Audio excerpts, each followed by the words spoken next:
You ever feel like you're doing everything right spiritually, but something still feels completely off? You meditate every morning, you read all the books, you follow all the practices, you say all the right words, you even feel good about yourself for being so dedicated to your spiritual journey. But then you're alone at 3 in the morning and that same emptiness is still there, that same void, that same sense that you're performing spirituality instead of actually living it. You post the inspirational quotes, you talk about consciousness and higher vibrations, you might even teach others about enlightenment. But deep down in that place, you don't let anyone see, it's not real. You're going through the motions.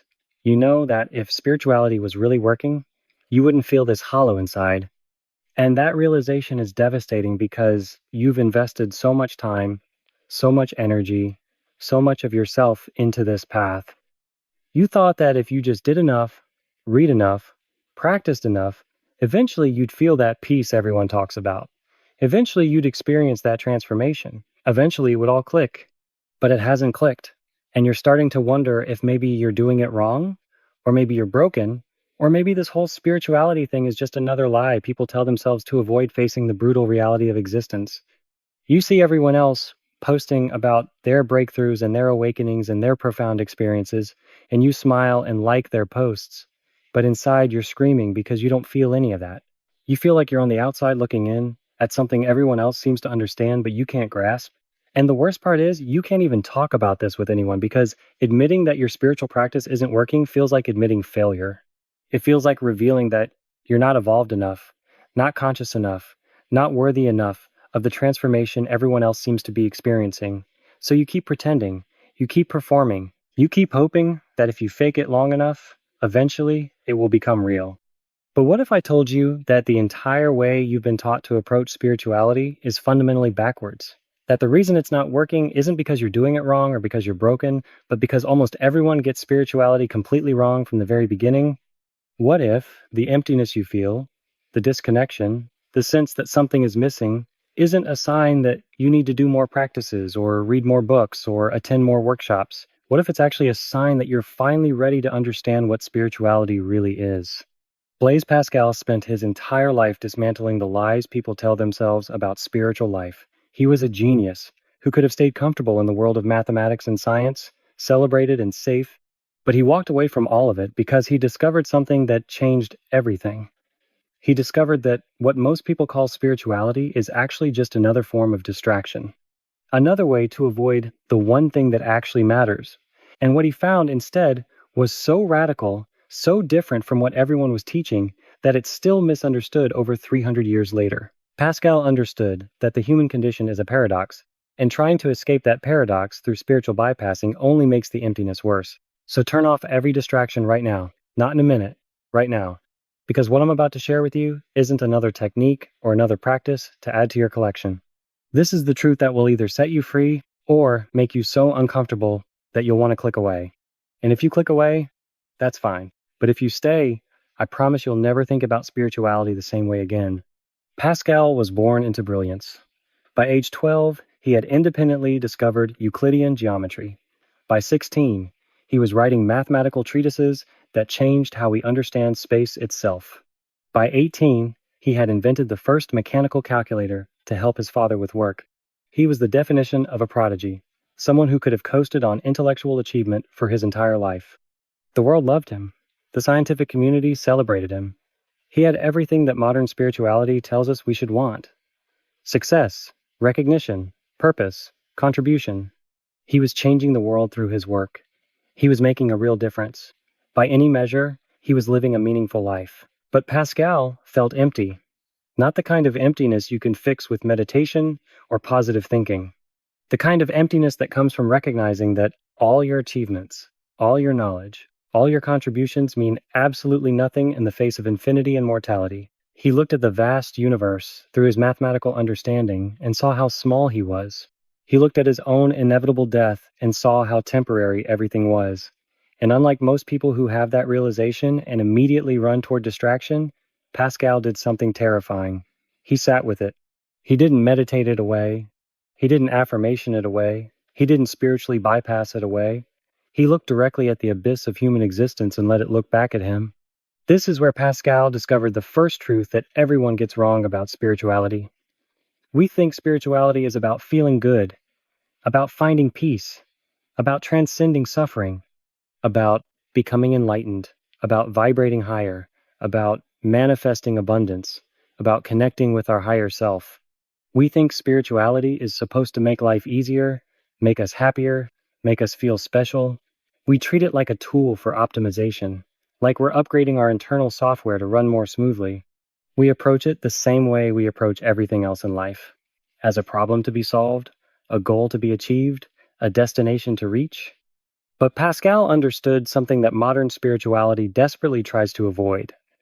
Being human is inherently contradictory, and no amount of spiritual practice can resolve that contradiction. We are simultaneously everything and nothing. We can conceive of infinity, but we're trapped in finite bodies. We can imagine perfection, but we're fundamentally flawed. We yearn for the eternal, but we're dying from the moment we're born. We're capable of profound thought, but we're also just animals with biological urges. We want absolute truth, but we can barely understand our own motivations. We are, as Pascal wrote, the glory and the refuse of the universe at the same time. Most spiritual teachings tell you to transcend one side of this paradox. They tell you to identify only with the infinite part of yourself, only with consciousness, only with the soul, only with the higher self. They tell you that your body is just a vessel, your ego is just an illusion, your human struggles are just karma or lessons or vibrations that need adjustment. They tell you to rise above it all. And this sounds good. It sounds enlightened.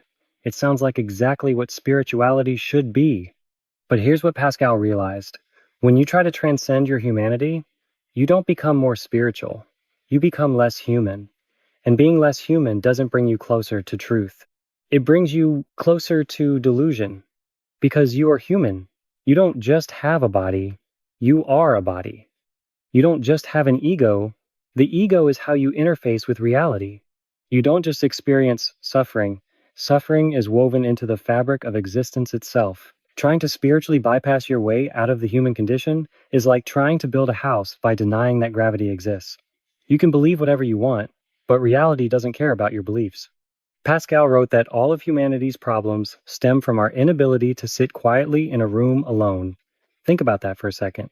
Not our inability to meditate, not our inability to find our purpose, not our inability to raise our vibration, our inability to simply be with ourselves without distraction.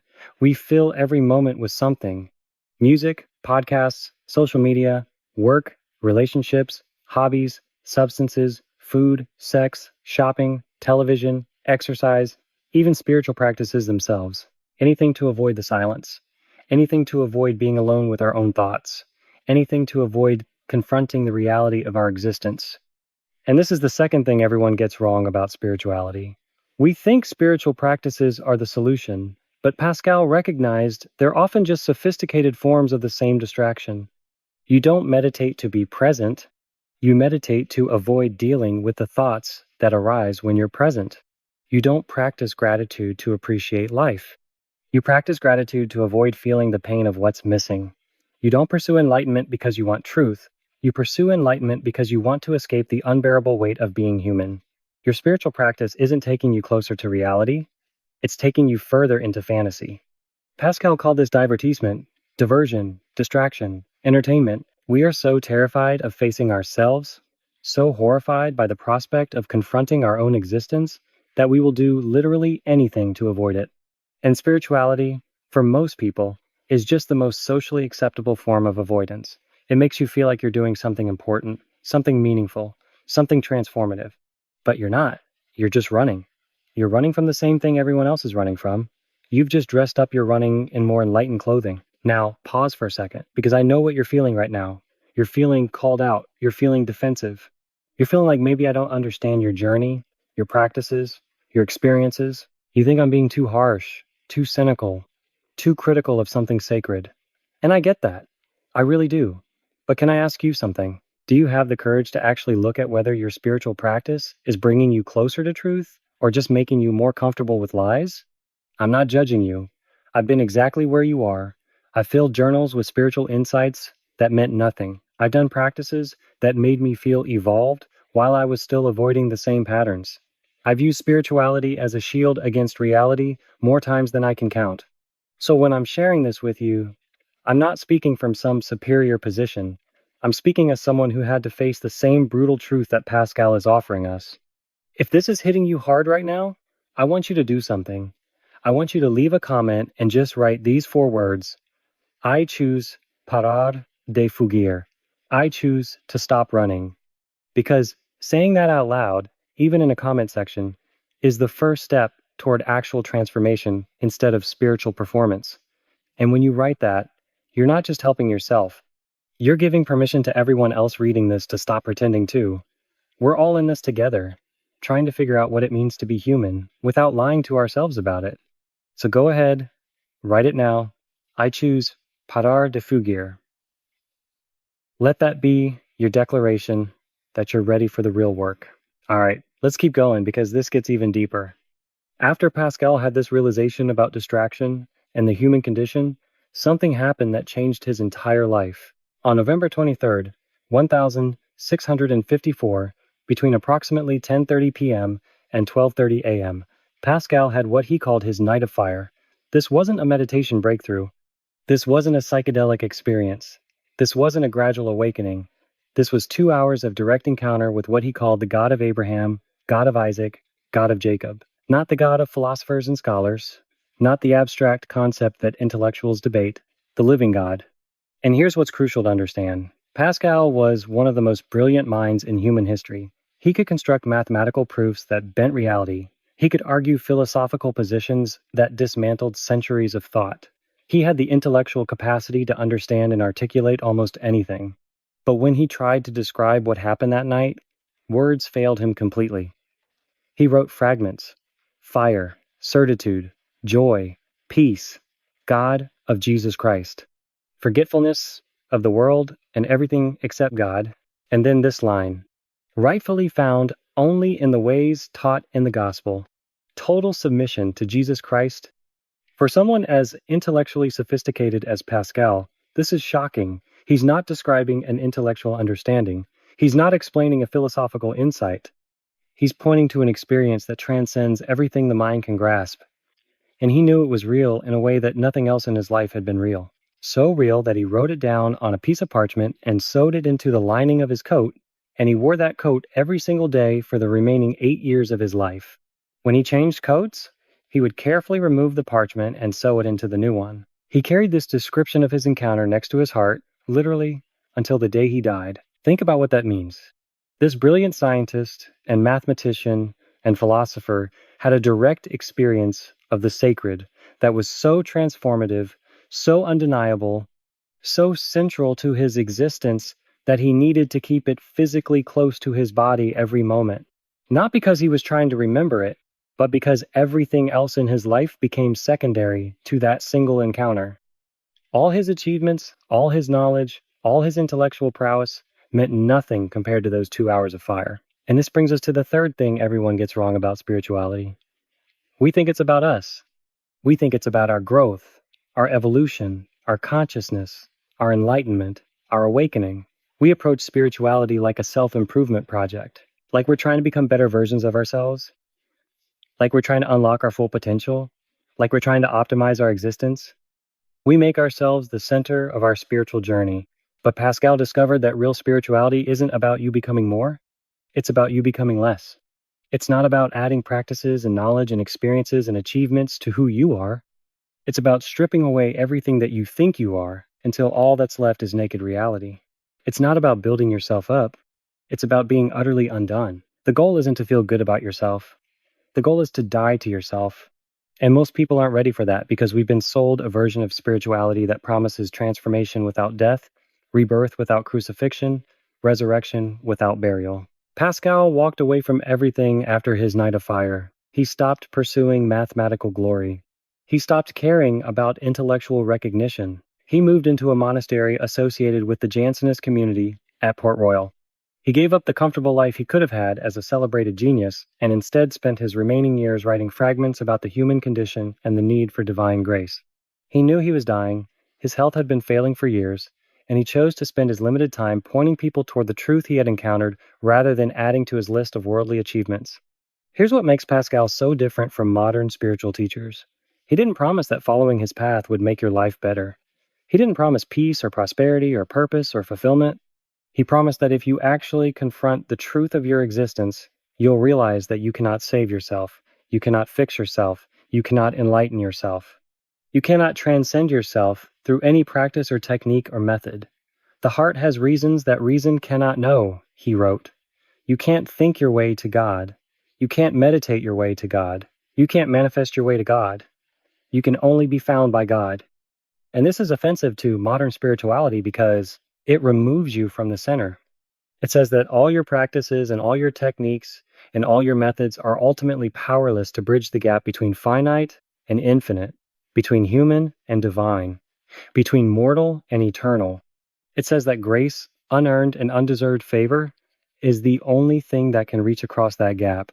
It says that spirituality isn't about your journey toward God, but about recognizing that God is already journeying toward you and you're just running in the opposite direction.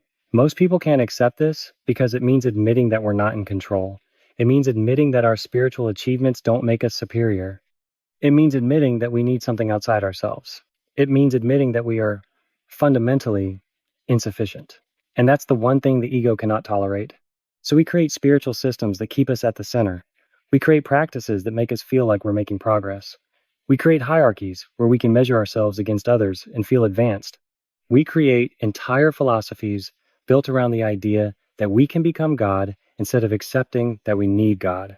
Pascal saw through all of it. He saw that what people call spirituality is often just pride dressed up in enlightened language. The person who meditates for hours isn't necessarily more spiritual than the person who doesn't.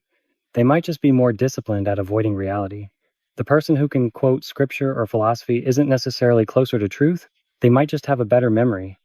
The person who talks about oneness and unity and higher consciousness isn't necessarily more evolved. They might just be better at spiritual performance. Real spirituality, according to Pascal, starts when you stop performing. It starts when you stop trying to be spiritual and instead become honest about what you actually are. Miserable without God, as he put it. Not miserable in the sense of sad or depressed.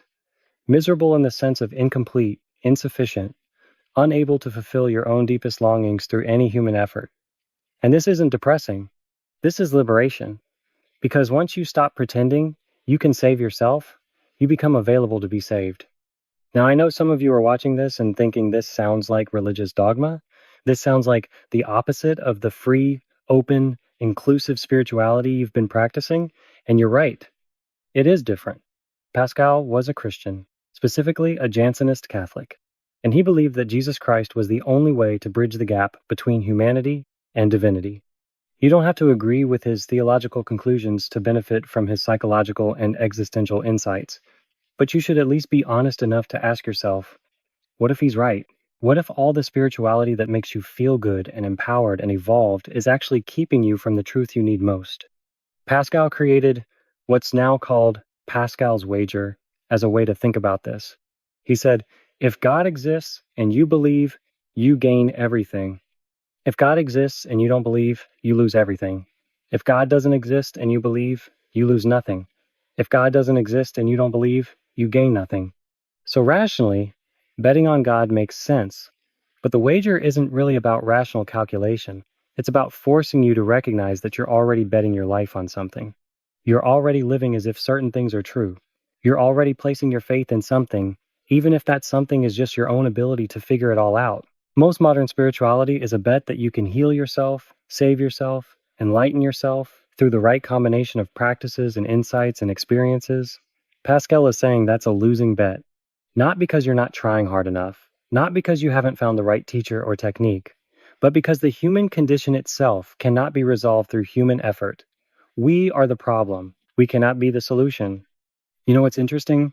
Everything Pascal wrote about distraction and diversion and our inability to be alone with ourselves is even more true today than it was in the 17th century. We have more ways to avoid ourselves than ever before.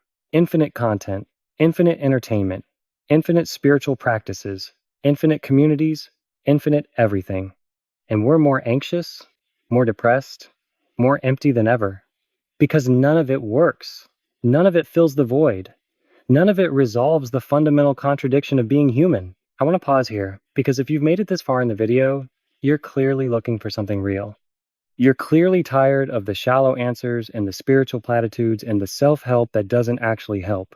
And I want you to know that this channel exists because I believe you deserve better than what most spiritual content is offering. Every week, I create videos that dig into the deep truths that changed my life. Truths from people like Pascal who weren't trying to sell you comfort, but were trying to point you toward reality. If that resonates with you, if you want more content that challenges you instead of just validating you, I'd love for you to subscribe to this channel. Hit that subscribe button right now. Not because I need the numbers, but because you need the reminder. You need something in your feed that's going to call you back to what's real when everything else is calling you toward distraction. You need a community of people who are done with spiritual performance and ready for actual transformation. And when you subscribe, you're joining that community. You're saying yes to the hard questions instead of the easy answers. So go ahead, subscribe now. Your future self will thank you for choosing truth over comfort. All right, let's bring this home because there's one more thing about Pascal that changes everything. In the last years of his life, Pascal was working on what he intended to be his masterwork, a defense of Christianity called the Apology. He never finished it. He died at age 39, way too young, his body finally given out after years of chronic illness. After his death, his family found hundreds of notes, fragments, thoughts scribbled on pieces of paper and organized into categories. These fragments were eventually published as the Pensées, the Thoughts. And they're messy, they're incomplete, they're contradictory in places. They're not a systematic theology or philosophy. They're the raw thoughts of a genius wrestling with the biggest questions of existence. And that's exactly why they're so powerful, because Pascal didn't write them to impress anyone. He wrote them for himself, as a way to work through the implications of his night of fire. He wrote them as someone who had encountered truth and was trying to figure out how to live in light of that encounter. He wrote them as someone who understood that the spiritual life isn't about having all the answers. It's about learning to live with the right questions. One of the most famous lines from the Pensées is this: "The heart has its reasons which reason knows nothing of." People love to quote this as if it's permission to follow your feelings or trust your intuition or do whatever feels right. But that's not what Pascal meant at all. He meant that there are truths that can only be grasped by the heart, truths that the rational mind cannot access through logic or argument or analysis. The heart, in Pascal's framework, is the deepest part of who you are, the part that can recognize God when all your intellectual defenses are stripped away. This is why all your spiritual practices that focus on the mind, on consciousness, on awareness, on enlightenment, miss the point.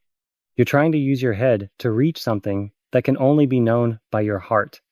And the heart only opens when it's broken, when it's crushed by the weight of your own insufficiency, when it stops trying to save itself and simply cries out for help. That's when grace can enter. Not before. Pascal wrote that there's a God-shaped vacuum in every human heart that cannot be filled by anything created. We try to fill it with success, relationships, pleasure, knowledge, experiences, achievements, even spiritual practices, but nothing fits except God. Everything else is the wrong shape. Everything else leaves gaps. Everything else eventually disappoints. And we spend our whole lives trying to jam the wrong things into that space, wondering why we still feel empty, wondering why nothing satisfies, wondering what's wrong with us. Nothing is wrong with you. You were designed for infinity. You were made for eternity. You were created for communion with the divine, and you're trying to satisfy that hunger with finite things, with temporary pleasures, with human solutions to a supernatural problem. It's like trying to satisfy physical hunger by looking at pictures of food. It doesn't matter how beautiful the pictures are. It doesn't matter how long you stare at them. You're still going to starve. This is what everyone gets wrong about spirituality. We think it's about finding the right practices, the right beliefs, the right experiences, the right path. But it's not about finding anything. It's about being found. It's not about your journey to God. It's about recognizing that God has been pursuing you your entire life, and you've been running and hiding and distracting yourself because you're terrified of what it would mean to actually surrender. Pascal understood that our misery is proof of our greatness. We feel empty because we're made for fullness. We feel lost because we're made for home. We feel disconnected because we're made for union. The ache isn't evidence that something is wrong. The ache is evidence that something is right. It's your soul recognizing that everything you've settled for is less than what you were made for. The problem isn't that you're broken. The problem is that you're not broken enough yet to stop trying to fix yourself. When Pascal died in 1662, His last words were about the suffering of Christ. He had spent 8 years carrying the memory of his night of fire next to his heart. He had spent those years stripping away everything that wasn't essential, everything that was distraction, everything that was performance. He died having written fragments that would influence thinkers for centuries, but more importantly, he died having lived in the light of what he encountered that November night.